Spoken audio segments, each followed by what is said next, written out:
gitu. Nah, kenapa studio? Karena saya tahu waktu di Singapura, waktu di Jakarta itu corporate gimana format kerjanya. Terus kemudian waktu di Singapura saya juga sempat kerja di sebuah studio yang isinya cuma 7 orang. Waktu itu si principal atau si ownernya itu orang bule.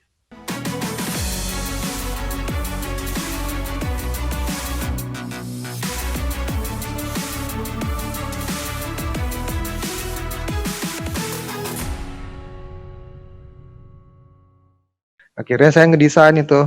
Nah, 2011 awal saya ngedesain itu kebagi jadi 9 villa ya. Dari 9 kafling waktu itu. 9 kafling itu pemilihnya beda-beda, Mas. Gitu. Dan semuanya ibu-ibu. Itu ngendelnya itu luar biasa itu. Ibu-ibu, terus kemudian yang jam kerja maksudnya ya jam kesibukan yang beda-beda gitu. Sedangkan saya Singapura waktu itu ya mungkin waktu itu zaman belum ada WhatsApp tuh. Waktu belum ada WhatsApp gitu ya. Terus agak sulit juga gitu untuk berkomunikasi memang gitu ya. Akhirnya saya kirim ini lewat email lah segala macam basic gitu ya, ngirimin desain konsepnya gitu. Terus akhirnya proses itu sampai awalnya cuma bantuin dong gitu ya. Akhirnya mereka ke tahap serius tuh, sampai ke gambar design development, tender documentation, terus akhirnya ke kontraktor.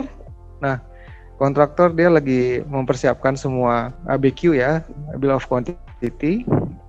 Rupanya mereka kontraktor ini mengeluh gitu ke klien, kesulitan nih ketemu arsiteknya, nggak bisa korespondensi atau komunikasi lancar. Akhirnya mereka itu semua bersembilan, salah satunya lah gitu minta saya mau nggak bisa nggak bantuin project ini, fokusin lah gitu loh. Dalam tanda kutip, artinya saya disuruh ke Indonesia untuk bertemu, untuk intens gitu loh. Wah, ini keputusan berat banget nih. Padahal waktu di Singapura kerjaan ya nggak ada masalah. Wah, itu benar-benar saya antara menjadi karir dengan entrepreneur itu lagi diuji coba itu. Lagi dites ya Pak ini. Jadi waktu itu kan karir saya nyaman ya, maksudnya ini di zona nyaman lah itu waktu itu ya.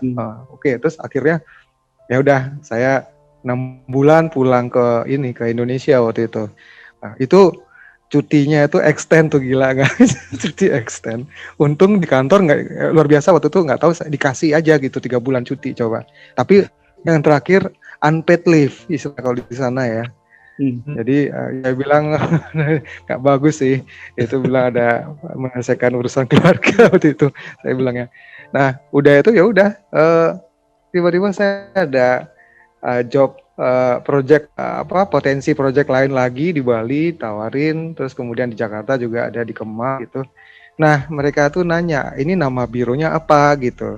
Nah dari situ pas tanggal 5 Februari 2012, nah itu saya menemukan satu nama gitu, dan itu sudah di tanggal berapa ya, kalau nggak salah tanggal Januarinya lah. Itu saya sudah ada staff 2 waktu itu kalau nggak salah. Referensi arsitek waktu itu ini Studio Mumbai.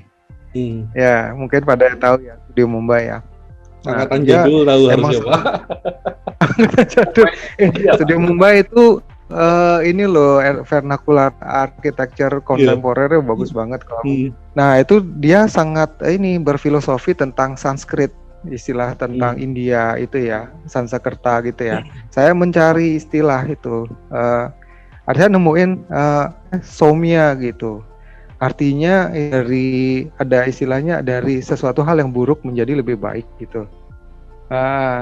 Terus kemudian di Bali pun ternyata setelah saya cek di Hindu Bali itu ada juga namanya, tapi bukan somya, nyomya gitu. Nyomya gitu.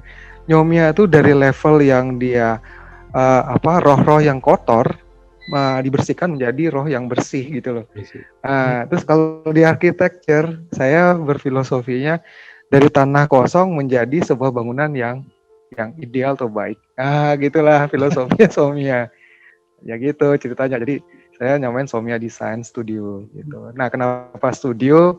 Karena saya tahu waktu di Singapura, waktu di Jakarta itu corporate gimana format kerjanya. Terus kemudian waktu di Singapura saya juga sempat kerja di sebuah studio yang isinya cuma 7 orang. Waktu itu si principal atau si ownernya itu orang bule, dia dosen di Leeds University UK. Tapi kerennya banget itu cuma 7 orang, proyeknya itu Shangri-La, Hilton, yang ini dah, yang 5-star hotel semua lah. Saya ngelihat sistem kerjanya juga enak gitu. Akhirnya saya coba mengaplikasikan di Somia dengan istilah studio. Baru tahu aku loh Pak, harusnya waktu kita nyebut tempat kita kerja tuh studio, berarti standarnya beda dengan kalau kita sebut misalnya atelier atau apa, itu ada perbedaan tuh sebenarnya Pak? Enggak, itu tentang penyebutan nama aja sih sebenarnya. Atelier, studio, terus ada beru gitu juga, ada macam-macam lah ya. Gimana nyamannya sih, orang atelier juga kecil sih size-nya ya. Gitu. Kalau di 3D itu berdasarkan angkatan sih biasanya ya. Kalau yang lama-lama namanya studio, kalau yang baru-baru visual gitu. Kemarin karena aku lagi senang nonton serial tentang pengacara, aku tahu tentang associate sih. Oke. Jadi Mas Widi itu lulus dari Unpar tahun 2004, langsung kerja di Air Mars Asri berarti ya, dari 2004 sampai 2006 ya. Habis itu 2007 sampai 2008 sempat di Surbana Singapura, terus ke Andy Fisher masih di Singapura juga dari 2008 sampai 2011 sampai 2012 di CGP Corporation ya. Berarti di sini nih yang cuti 3 bulan itu Mas dari CGP. Iya, yang terakhir itu saya sempat first di situ. Terus akhirnya bed rest, terus kemudian mulai masuk, itu mulai kayak pekerjaannya kayak ringan-ringan tuh dikasih. Ya, gitu kesempatan malah saya nakal ngambil project saya. Di sana emang ini ya on time ya, pulangnya jam 5, jam 6 udah pulang. Ya udah saya lanjut tuh, wah sampai jam 3 pagi masuk lagi jam 8 gitu siklusnya di Singapura tuh. Tapi itu saya lihat yang kedua tadi di mana yang paling lama ya? Andy Fisher ya. Andy Fisher. Ya itu berarti Andy Fisher. Karena 7 orang ya Andy Fisher berarti ya. Ya karena gini, kan yang di Surbana itu emang corporate besar banget ya, ada 2000-an pegawai lah itu. Terus kemudian di Fisher itu cuma 7. Saya sangat menjomplang banget karena emang saya tuh kok di Surbana ini saya nggak, tapi emang bukan munafik ya, emang nggak dapat ini sih ngedesain waktu itu, bukan nggak dapat ngedesain, maksudnya karena sudah banyak orang, jadi kita cuman ya coloring plan apa yang kayak gitu loh. Nah terus saya tuh berpikir sempat, saya orang Bali kan gitu ya, orang laki gitu ya. Nah pasti akan endingnya adalah pulang gitu, dan dia menetap di Bali gitu ya. Nah saya berpikir tuh di Bali itu nggak ada high rise building gitu loh. Saya di Air Mars sudah ya bukan nggak mau belajar high rise building ya gitu, cuman kayak melihat personal project itu kayak lebih enjoy gitu ya daripada yang commercial project gitu. Nah ini kan subjektif ya, setiap arsitek punya preference yang beda-beda nyaman bekerjanya. Kalau personal ternyata setelah sekian dari 2012 sampai sekarang, personal itu ternyata berat juga. Maksudnya kayak saya maunya enaknya aja nih ceritanya gitu loh. Nah ternyata personal tuh udah ya ada sih yang istilahnya bayarannya nggak sesuai mungkin gitu ya, tapi istilahnya saya ngelihat ada value lain dari situ gitu loh. Ada mungkinkah kelanjutan networking orang si pemiliknya gitu, dan lainnya gitu ya. Tapi ya itu pekerjaannya yang dilakukan atau proses desainnya tuh ya sangat in touch banget, maksudnya sangat personal banget, sampai bagaimana lifestyle mereka, saya harus menyesuaikan lifestyle mereka gitu. Iya, terus sama habits mereka seperti apa di rumah, terus siapa aja orang tinggal. Personal banget lah. Dibandingkan kalau misalnya kerjain orang developer gitu ya. Mereka kan udah punya standar, udah punya semuanya lah gitu. Jadi kita tinggal ngikutin.